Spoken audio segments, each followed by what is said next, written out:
아씨 죽겠네. 사슴 표범 가자. 안녕하세요, 제리입니다. 최근 날씨가 쌀쌀하다 못해 눈이 올 만큼 추워서 라멘 한 그릇 먹고 싶은데 도통 이 근처에는 파는 곳이 없는 거예요. 그래서 라멘을 만들기로 결심했습니다. 근데 이 라멘을 만들기가 여간 귀찮은 일이 아니더라고요. 먼저 돼지뼈를 물에 담가 핏물을 빼줘야 해요. 그래야지 잡내를 없앨 수 있습니다.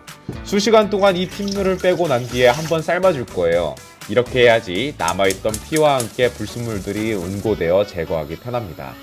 뼈를 한번 씻어주고 난 뒤에 본격적으로 육수를 끓여줬습니다.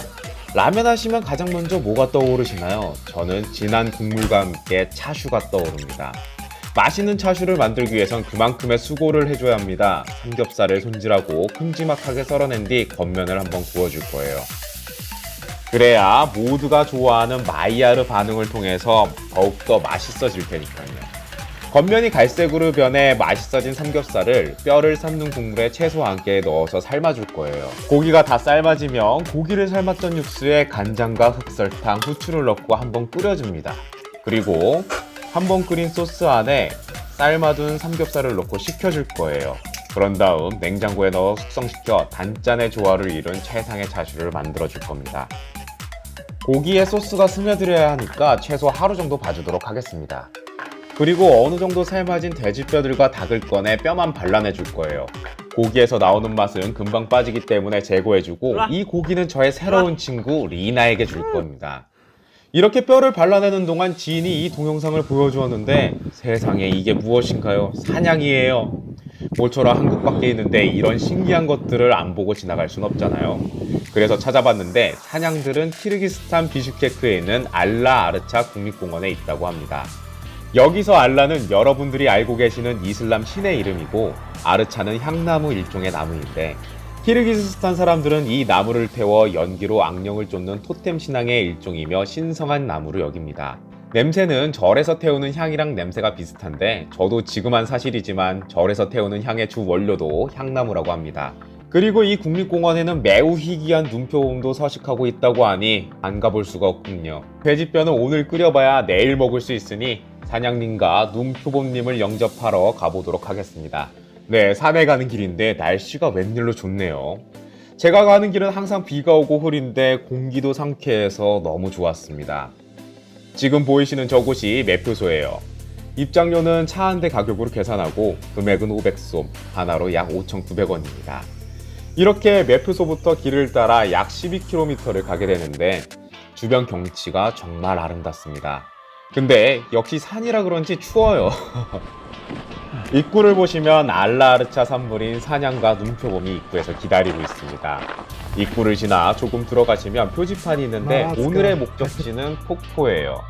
그렇게 산행을 시작하자마자 같이 온 제 친구가 얇게 언 얼음 사이로 발이 빠져서 신발이 다 젖어버렸습니다. 그래서 이 친구는 중간에 중도 하차를 하고 맙니다. 준비한 고기 파이를 먹으면서 경치를 보는데 와, 정말 이국적인 경치예요. 진짜 아름답습니다. 산행 중에 할아버지를 만났는데 정말 풀 세팅을 다 하고 오셨어요. 저도 저러고 갔어야 하는데 정말 덕분에 피똥 쌀 뻔했어요. 길이 거지 같은 것은 둘째치고 날씨가 많이 따뜻해져서 눈이 녹아 길이 너무 질척거렸어요. 더욱이 고도가 높다 보니 숨쉬기도 힘들었습니다. 국내에서 제일 높은 산인 한라산이 고도가 1950m인데 이미 저곳이 2000m가 넘었어요. 숨이 막히는 것엔 이유가 있구나 싶었습니다. 하지만 올라가다 보니 사냥의 배설물과 함께 발자국이 보여서 설레기 시작했습니다. 만날 수 없어, 만나고 싶은데 그런 슬픈 기분인걸. 힘들어. 아씨 죽겠네.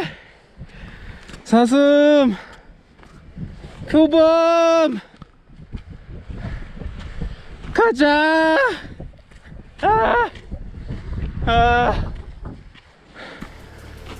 피똥 싸겠네. 그러다 진짜. 멀리서 마모트가 보였어요. 마모트는 대형 설치류 중 한 종으로 굴을 파서 지내는 커다란 다람쥐입니다. 근데 제 카메라 메모리 칩에 오류가 생겨서 촬영한 모든 것들이 날아가 버렸어요. 그래서 아쉽지만 핸드폰으로 찍은 것밖에 없었습니다. 그리고 이 메모리 칩은 집에서 바로 폐기 처분해 버렸어요. 화가 너무 났거든요. 네, 애초에 목적지는 폭포였습니다. 그런데 앞에서 산행하시는 할아버지께서 꽝꽝한 얼음 위를 물길 반대 방향으로 거슬러 올라가시는 거예요. 아, 그래서 저기가 폭포구나 싶어서 할아버지의 발자국을 뒤쫓아 따라갔는데 아무리 봐도 폭포가 아닌 거예요. 그냥 단순히 흐르는 물이 얼어붙은 건데 저것이 폭포라고 하기엔 너무 작은 거였죠. 긴급 정비를 한 뒤 지도를 보면서 내려오는데 왼편으로 길이 보였습니다. 근데 이게 다락이야. 너무 허무해. 그래서 저긴가 싶었는데 마침 가이드와 함께 산행하시는 분들을 만났습니다. 여쭤보니 네, 맞습니다. 저 길이 맞았어요. 할아버지 때문에 길을 잘못 든 거였어요. 어쩌겠어요. 아무나 믿고 따라간 제 잘못이죠. 그래서 열심히 올라가는데 문득 폭포 아닌 폭포 같은 것이 보이기 시작하는 거예요. 그래서 가이드한테 물어보니 저곳이 폭포가 맞다는 거였습니다. 힘들고 숨쉬기도 힘들고 이미 진흙탕에 신발은 엉망이고 그리고 멀리서 구름이 몰려오고 밑에서 일행이 기다리기도 하기에 내려가기로 했습니다. 내려오는 길에 돌담이 쌓인 굴 같은 것을 봤습니다. 그래서 저곳에 혹시나 사냥이 살까 싶어 지친 몸을 이끌고 올라갔는데 똥만 있었어요. 대체 저길 왜 올라갔는지. 결국 사냥은 만나지 못했습니다. 집에서 확인해 본 결과 3,500m 이상의 고도에서 살고 있다고 했습니다.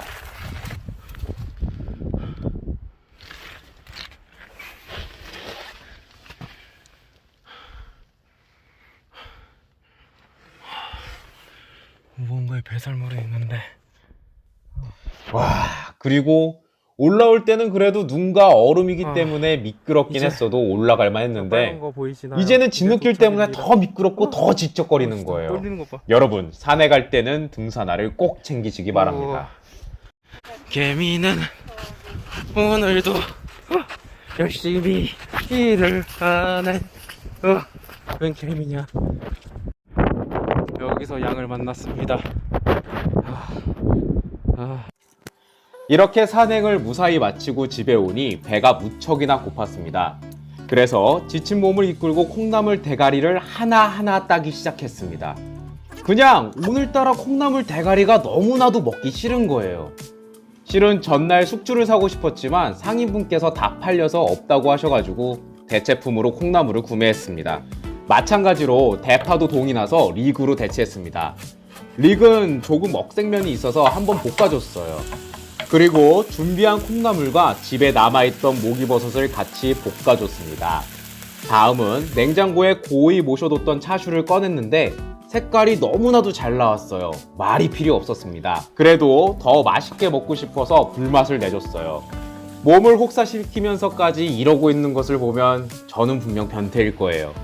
준비된 재료들을 하나씩 차례대로 다 올리고 준비한 육수를 잊어버렸어요. 그래서 육수를 끓이고 된장을 풀고 액젓으로 간을 하면 진한 풍미를 가진 육수가 완성된답니다.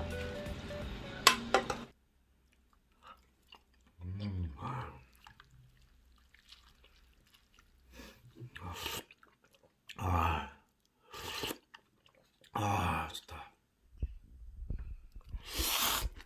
오늘도 긴 영상 시청해주셔서 감사합니다. 구독과 좋아요는 저에게 진짜 큰 힘이 되더라고요. 꼭 해주세요. 끝.